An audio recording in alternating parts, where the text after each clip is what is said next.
It's October 2025, and actually it seems that everybody is making money in this market. So let's actually review together what is the state of the market and in which part of the cycle we are. I'm Mehdi for Tokyo Alpha. In this video, we are going to actually see all the different elements which makes us think that we are at the end of the cycle today and that the state of the market is actually quite concerning. So let's get started. Okay, so where are we in the cycle? So first thing that I think that which is pretty obvious to all the market participants today is that we are coming into a Fed rate cutting cycle. And so we have seen with the Fed, so in September, so lowering the Fed funds rate by 25 basis points, and that we have today a Fed funds rate at around 4%, which actually shows that first, not only that we are cutting rates, but this rate cutting cycle is going to continue in the next few months. Well, this has been actually digested by the market already, and that's why that we are still seeing a lot of exuberance today in the market,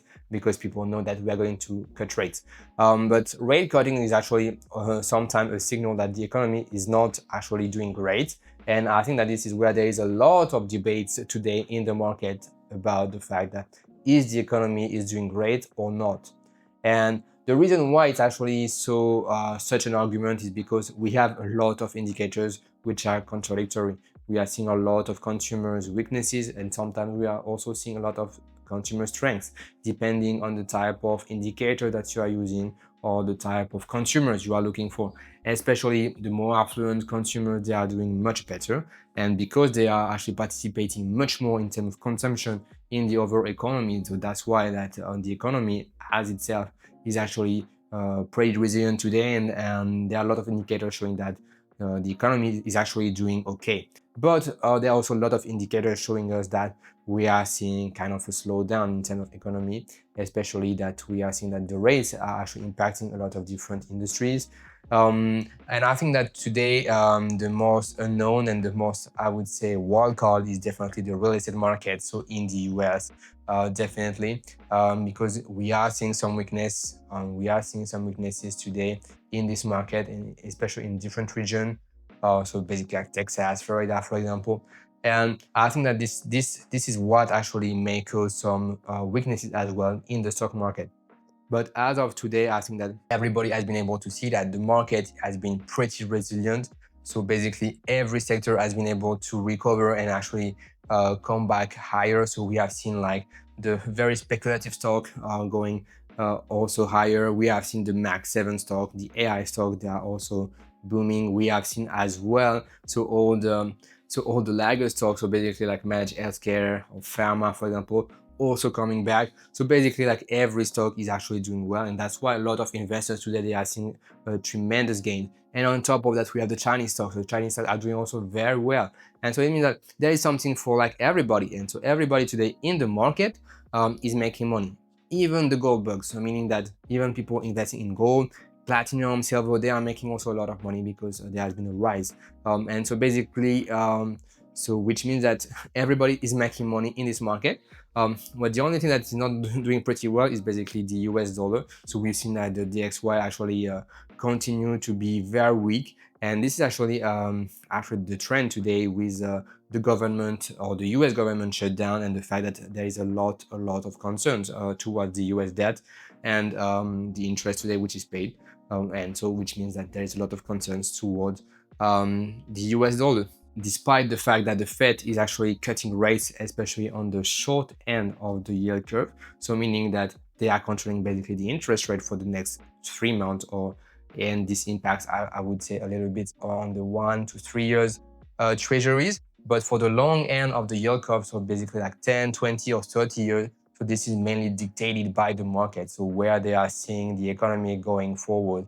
And so what we have seen is that despite that we are cutting on the short end, so people, they are selling treasuries, meaning that the yield is actually going up for all these treasuries beyond 10. Okay, so that's where we are today. So basically everything is doing well except the US dollars, because there is a lot of concern towards fiat currencies, and especially the US dollars. That's why as well why Ethereum or like Bitcoin are also doing very well today in this market. We have seen a lot of talk about Bitcoin treasuries with MicroStrategy, but we are also seeing a lot of talk about Ethereum reserves strategies, especially from BMNR, for example. So it's actually a pretty trendy topic. The most important thing is that today the market is doing well, and that the result of that is that there is no actually easy opportunities today in the market because everything is almost at all-time high. And so that's why that we have to look at the different sectors in the market that are not fully recovered to find some kind of semi opportunities. And this is what we have seen with companies in the managed healthcare business, basically like 11th Health, United Health Group, for example, or in pharma with companies like Novo Nordisk.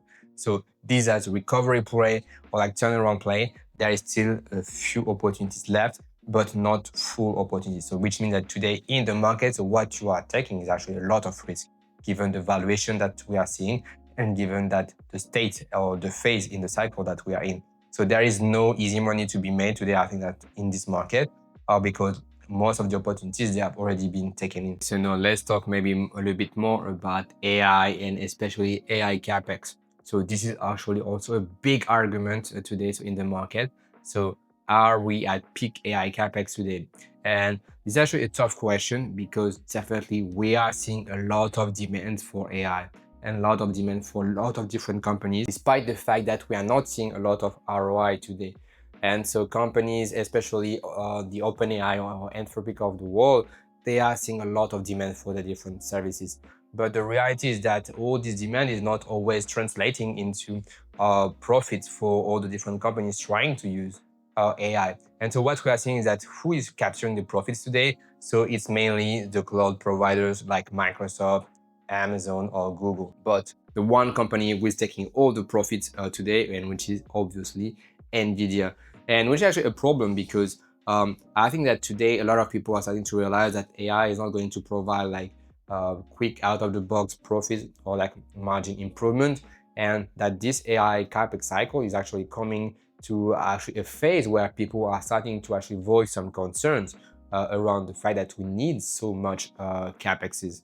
Um, I don't think that there are a lot of people actually adopting the fact that we need AI or AI is going to actually advance and progress and impact the economy in a very significant way. I think that we can all agree that AI is going to revolutionize a lot of different industries and it's going to have a profound impact in society.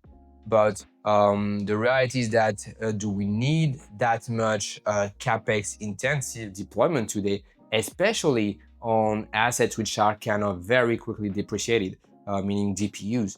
And so that's the real question that a lot of people need to ask themselves, because NVIDIA GPUs, what is their lifetime? Because we have seen that with, like, for example, the later generation of NVIDIA chips, and that they have been actually out for only 3 to 4 years.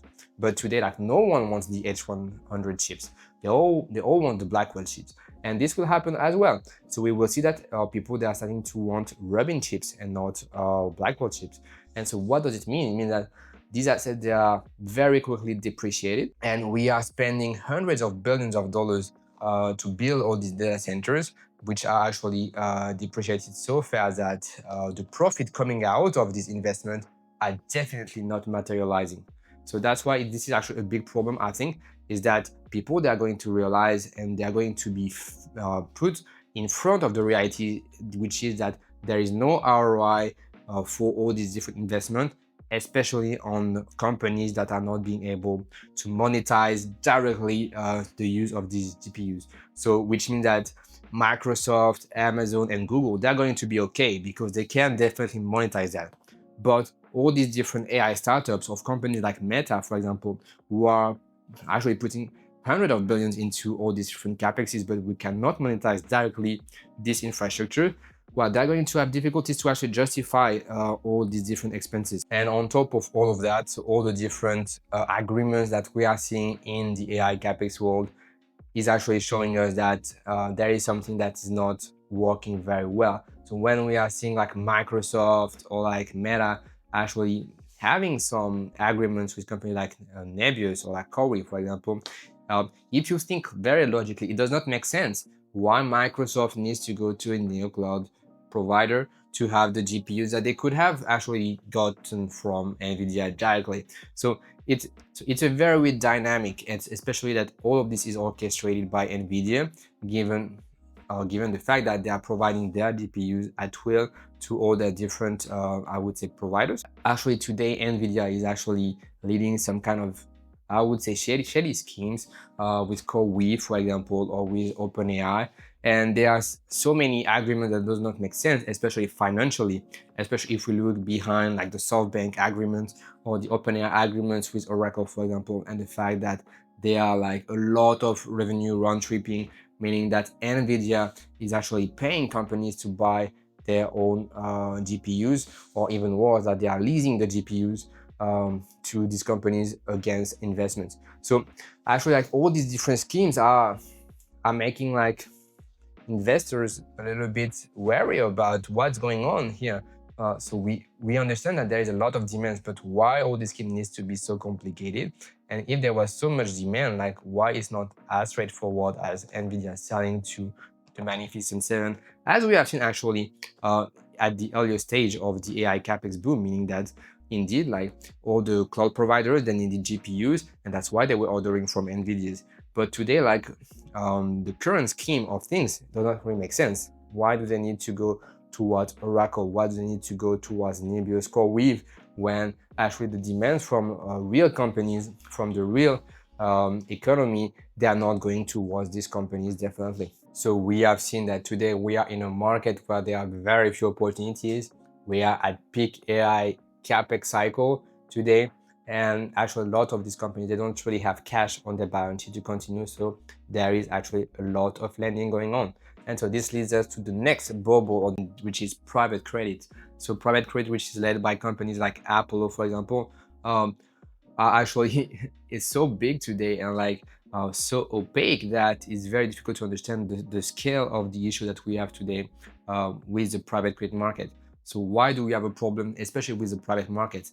Is that a lot of these private equity companies or private credit companies, they have a lot of these credits or these investment into funds that they cannot unload and that are not marked properly. So today, a lot of their investments are actually marked at valuation that are not realistic today, and that the only way for them to continue to actually operate is to move from one fund to another instead of monetizing all these different assets. And so why there's a big risk? There's a big risk today because a lot of these companies, they are going to have to face reality as well and to recognize at some point losses on all these different credits or all these different equity investment that they have made into their different funds.